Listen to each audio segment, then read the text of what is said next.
الحمد للہ رب العالمین والصلاة والسلام علی سید المرسلین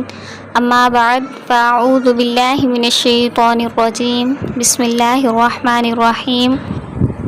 حدیث نمبر 29 ہے، لا تقاطعوا ولا تدابروا ولا تباغضوا ولا تحاسدوا وکونوا عباد اللہ اخوانا، کہ آپس میں قطع رحمی نہ کرو، ایک دوسرے کے در پہ نہ ہو، آپس میں بغض نہ رکھو، حسد نہ رکھو، اور اے اللہ کے بندو بھائی بھائی ہو جاؤ۔ لا تقاطعوا ولا تدابروا ولا تباغضوا ولا تحاسدوا وکونوا عباد اللہ اخوانا، کہ آپس میں قطع تعلقی نہ کرو، ایک دوسرے کے در پہ نہ ہو، آپس میں بغض نہ رکھو،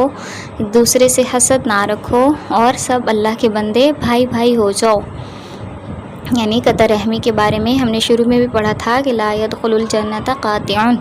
کہ قطع رحمی کرنے والا جنت میں داخل نہیں ہوگا جو رشتہ داروں سے تعلق توڑتا ہے۔ ایک دوسرے کے در پہ نہ ہو، یعنی ایک دوسرے کے پیچھے نہ پڑ جاؤ، جیسے عام محاورہ ہے کہ ہاتھ دھو کے پیچھے پڑ جانا، یعنی اس کی چھوٹی چھوٹی باتوں کا بڑا بڑا ایشو بنانا، یا چھوٹے چھوٹے اس کے عیب کو لوگوں کے سامنے ظاہر کرنا۔ اور اسی طرح ولا تباغضوا، ایک دوسرے سے بغض نہ رکھو، کہ دل میں کوئی بات رکھ لینا، کہ جب لڑائی جھگڑا ہو تو دلوں میں باتوں کو رکھ لینا اور پھر اسی باتوں پر کرتے رہنا اور اس کے بارے میں برا سوچتے رہنا۔ ولا تحاسدوا، اور حسد نہ کرو۔ حسد کہتے ہیں کہ کسی میں کوئی اچھائی یا کسی کی کوئی کامیابی کو دیکھ کر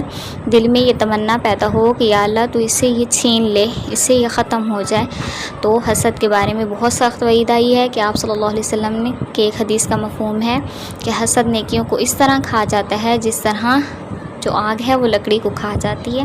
تو اس وجہ سے ہم حدیث میں کیا فرمایا جا رہا ہے، وَكُونُوا عِبَادَ اللَّهِ اخوانا، کہ اے اللہ کے بندو سب بھائی بھائی ہو جاؤ۔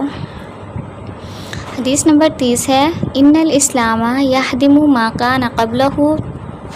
وان الحجرۃ تہدم ما کان قبلها وان الحج یہدم ما کان قبلہ، کہ اسلام پہلے سے جو پہلے والے گناہ ہوتے ہیں ان کو ڈھا دیتا ہے، اور اسی طرح ہجرت اور حج بھی اپنے سے پہلے والے گناہوں کو ڈھا دیتی ہیں۔ ان الاسلام یہدم ما کان قبلہ وان الحجرۃ تہدم ما کان قبلها وان الحج یہدم ما کان قبلہ، کہ اسلام اپنے سے پہلے والے گناہوں کو گرا دیتا ہے، اور اسی طرح ہجرت اور حج اپنے سے پہلے والے گناہوں کو ختم کر دیتی ہیں۔ یعنی جو شخص کفر سے دائرہ اسلام میں داخل ہوا تو اس کے پہلے تمام گناہ معاف ہو جاتے ہیں،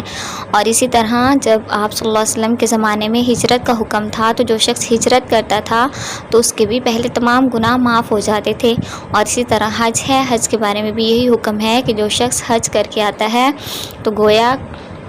اس کی ماں نے وہ ایسے ہو جاتا ہے کہ اس کی ماں نے اس کو آج ہی جنا ہو، یعنی اس کے پہلے والے سارے گناہ معاف ہو جاتے ہیں۔ صدق اللہ العظیم و صدق رسولہ النبی الکریم۔